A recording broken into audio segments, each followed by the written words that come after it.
रूस और यूक्रेन के बीच जिस तरह की स्थिति बनी हुई है उस पर एक्सपर्ट का क्या मानना है कि अब आगे ये युद्ध कहां जाता हुआ दिखाई दे रहा है। सबसे पहले विशंबर दयाल जी, शुरुआत आपसे ही करते हुए, क्योंकि एक तरफ बातचीत की मेज पर आधे घंटे के बाद दोनों ही मुल्क आमने सामने आएंगे, उसके ठीक पहले अगर आपने शर्तें थोप दी वहां पर, तो फिर बातचीत क्या वास्तव में उस तरीके से आगे बढ़ पाएगी?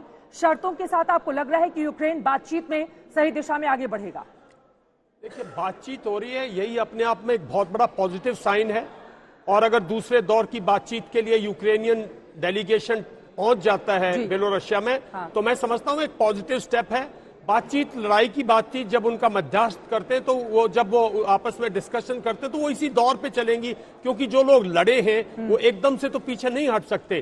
तो लड़ाई तो एक प्रेशर है, वो तो अल्टीमेट वेपन है। जब डिप्लोमेसी सब कुछ फेल हो चुके, तो अल्टीमेट वेपन रशिया अपना यूज कर रहा है। और जितना रशिया यूक्रेन के शहरों पर कब्जा करेगा, यूक्रेन की सेनाओं को डिफीट करेगा, जहां जहां उनको वो पीछे खदेड़ेगा, और जितना कीव पे शिकंजा कसेगा, उतना ही रशिया के टेबल पर भारी सामान होगा बातचीत करने के लिए। और जितना यूक्रेन पिछड़ेगा या यूक्रेन रेजिस्टेंस देगा, उतना यूक्रेन के टेबल पर होगा। तो कहीं ना कहीं ये लड़ाई, हमारे संवाददाता को जल्दी से ग्राउंड जीरो से जोड़ा जाए। गौरव भी वहां पर मौजूद हैं, ताकि अभी स्थिति क्या बनी हुई है उसके बारे में ज्यादा से ज्यादा जानकारी हम ले पाए। क्योंकि जिस तरह की तस्वीरें, सीधे शंकर प्रसाद जी आपके पास आते हुए, जिस तरह की तस्वीरें सामने आ रही हैं वो यकीनन बेचैन करने वाली हैं। इन सब के बीच रूस की ओर से कहा जा रहा है कि अमेरिका के हाथों की कठपुतली ना बने यूक्रेन, और बातचीत की मेज पर सामने आए। इस तरह से जब शर्तें थोपी जाएंगी, तो क्या बातचीत सही दिशा में आगे बढ़ने की उम्मीद की जाए इस बयान के साथ ही?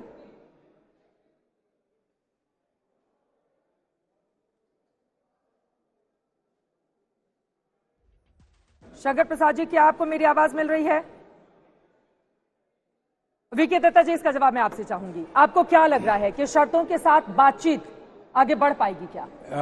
मैं आपको ये बताना चाहूंगा कि जो रूस का जो ओवरऑल प्लान है, जिस स्ट्रेटजी को लेके वो उन्होंने ऑपरेशन को लॉन्च किया है, उसके अंदर उनको कोई शक नहीं है कि उनका एम क्या है।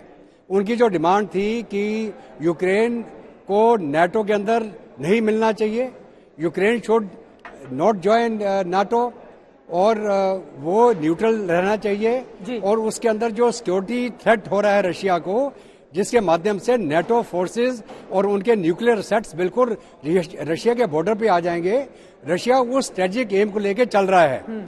अगर वो बातचीत करने को तैयार हो रहा है, वो अभी भी मौका दे रहा है यूक्रेन को कि जो हमारी डिमांड थी, अगर तुम उसको एक्सेप्ट करते हो तो हम सीज फायर करेंगे। बिल्कुल। लेकिन जहां तक उसका ओवरऑल एम है, मिलिट्री ऑब्जेक्टिव्स हैं जो उसने डिसाइड किया हुआ है, उसके टाइम लाइन्स हैं, उसके अंदर वो रुकेगा नहीं जब तक ये ग्राउंड के ऊपर थ्रू नेगोशिएशंस यूक्रेन ये ना मान जाए कि जो रशिया डिमांड कर रहा है उसको मानने के लिए तैयार है।